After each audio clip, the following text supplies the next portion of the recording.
Hello. We're going to visit another life lesson from Girl Wash Your Face by Rachel Hollis.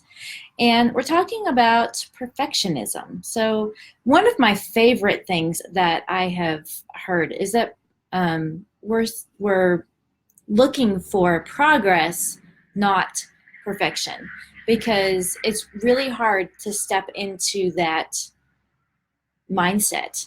A lot of people look at perfectionism as a good thing, but when, if you do things, you do them right, that's good. But the unfortunate side effect is that sometimes you don't do anything at all because you can't do it perfect. So remember how we talked about that perfectionism can just be procrastination? Kind of the same thing, stepping on our toes. And then yesterday we talked about not procrastinating. So if we're no longer allowed to procrastinate our life away, perfectionism, we need to get rid of it. But of course, that's easier said than done. We need to say no to perfectionism.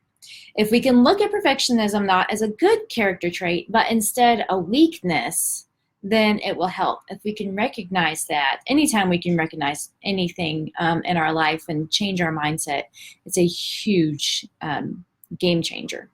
So we can't allow our attention to detail to keep us from getting anything done. If I'm going to start accomplishing the goals I set for myself, I need to focus on being done, not being perfect. If I waited to do Facebook Lives till I had them perfect, I never would have done the first one, I promise. I still wouldn't be doing them. Having a bunch of almost perfect ideas and projects never accomplished anything, but having a bunch of finished projects does. So unfortunately, perfectionism also has us believing a lot of lies.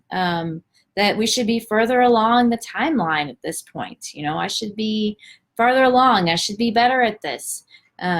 Maybe I should just quit because I can't seem to get there. Those aren't good things. Rachel says that there is no timeline for success. And we need to just start looking at small digestible goals and to start moving towards those. One of the things that Ray Higdon says that I've really latched onto is, if you had to do this for the next 10 years to get to where you want to be, would it be worth it? Yeah, it would. So just think about saying no to perfectionism, to believing in yourself, not letting yourself down by not following through with what you promised yourself. And I also have 10 tips to say no to perfectionism. And if you would like those, shoot me a message, and I will see you again tomorrow. Thanks.